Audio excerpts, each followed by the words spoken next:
When I first thought about what exactly to do a talk on, I really hit a wall. Hey, I wanted to do something different, something, I guess, inspiring, something that hadn't been touched on completely, something original. And I thought, man, what better than the discovery of originality? The discovery of my originality, how I found myself. And in order to do that, I need to take you back. So I'm going to take you back to when I was a naughty little high school boy. I was heavily influenced by my peers. Seriously, my friends would say, jump. I would say, how high? They would say, they would dye their hair. I would dye my hair. They'd talk back to their parents. I would never talk back to my parents. They would have beaten the hell out of me. But day by day, as I attended school, I found that my originality was getting crushed by my desire to fit in. I found that all I wanted to do was kind of get in this box that everyone else was in, and it was so difficult.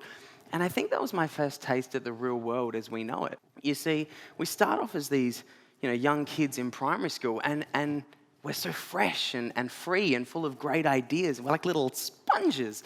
And then we get to 12 and 13, and all of a sudden we're subjected and saturated by the news, the media, music, the government and politics, and unluckily for some of us, the Kardashians, as dreadful as that may seem. Anyone who chooses to watch it, wow.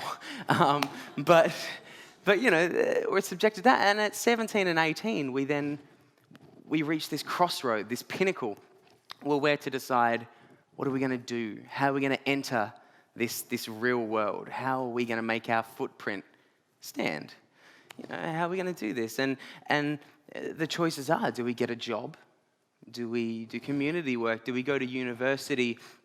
But whatever we do, we want to enter this real world.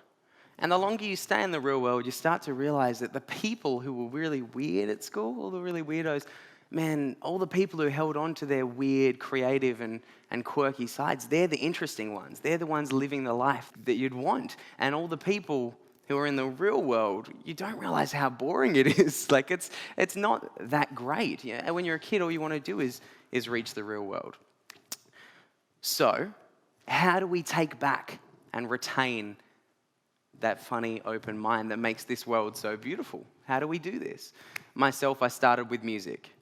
I was a little angsty teenager. I went through a bad breakup, and my best friend suggested, who was a musician, suggested, hey, keep a journal of all your diaries and keep a journal of all your emotions and feelings and thoughts. And at first I thought, this is pointless. Like, I don't need to do this. I don't need to keep a journal.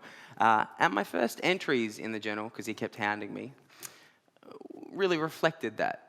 I lied to myself. I was happy to sit there and write just falsehoods. It was like someone was reading over my shoulder, like I was scared that someone would judge me for what I was thinking. And I was the only person who had access to this book.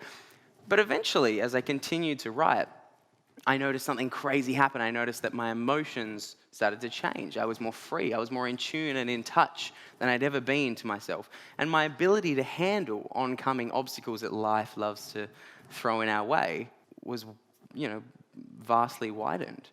And that's all just from acknowledging and understanding the feelings that I was feeling. But anyway, I followed music, and I met all these incredible artists who were far better and more polished than myself. And just like in school, however, my peers really influenced me. Like, I really thought, man, I want to be like this person. I want to sing like them. I want to dress like them. I want to look like them. I want to sound like them. And all of a sudden, it got to a really bad point. Hey, I got to a gig once, and I said, hey guys, I'm Chris Argy, and this is an original.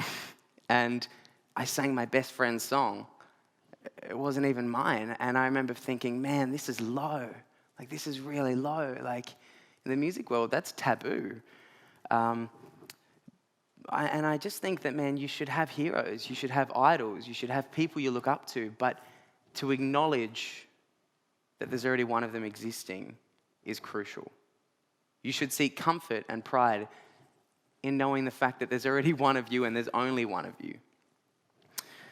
So I think one of the main things is just that creativity is really difficult to aspire to, but the only way to achieve creativity and originality is through honesty.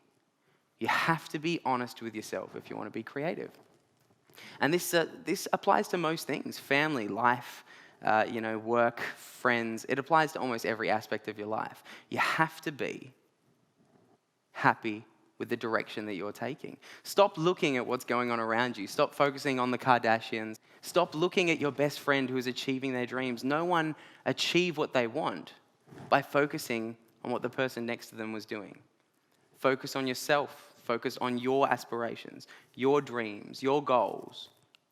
And it will transpire into something more beautiful.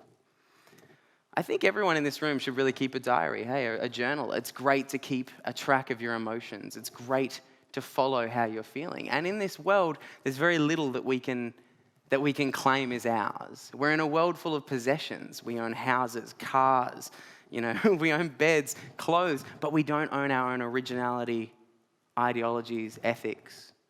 We don't own these things. These things have been given to us by the media.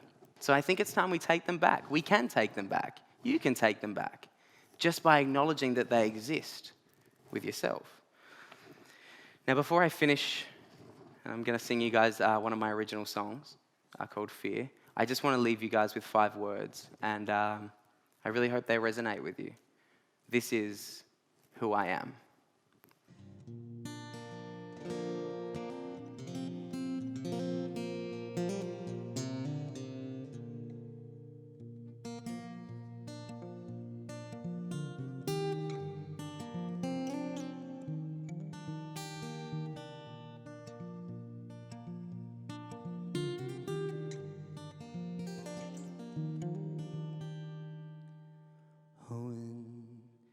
It seems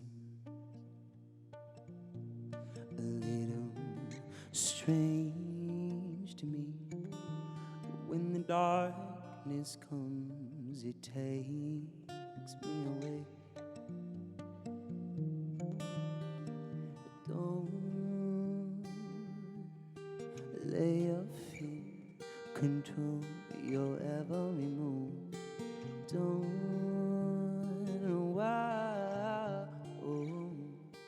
be consolable.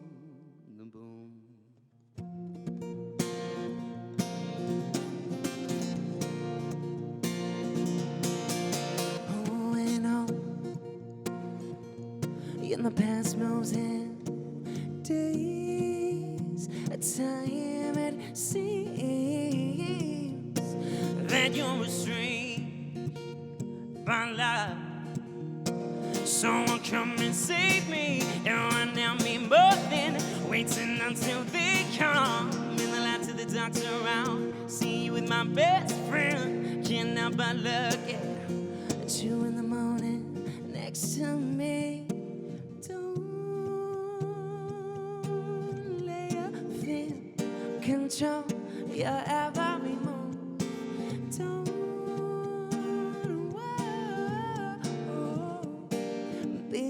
inseparable. Don't let your fear control your every move. Don't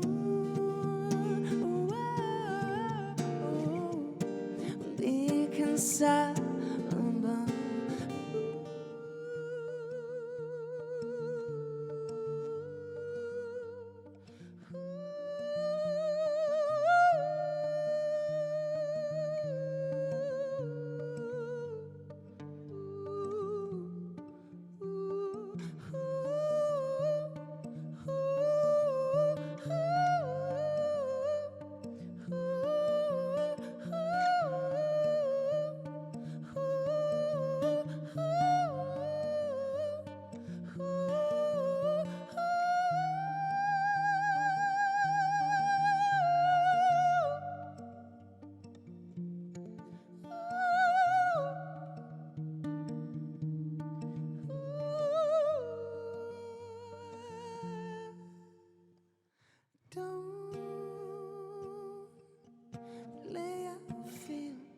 Control your every move.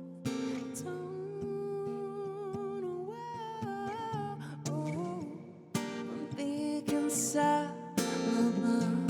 Don't let fear control your every move. Don't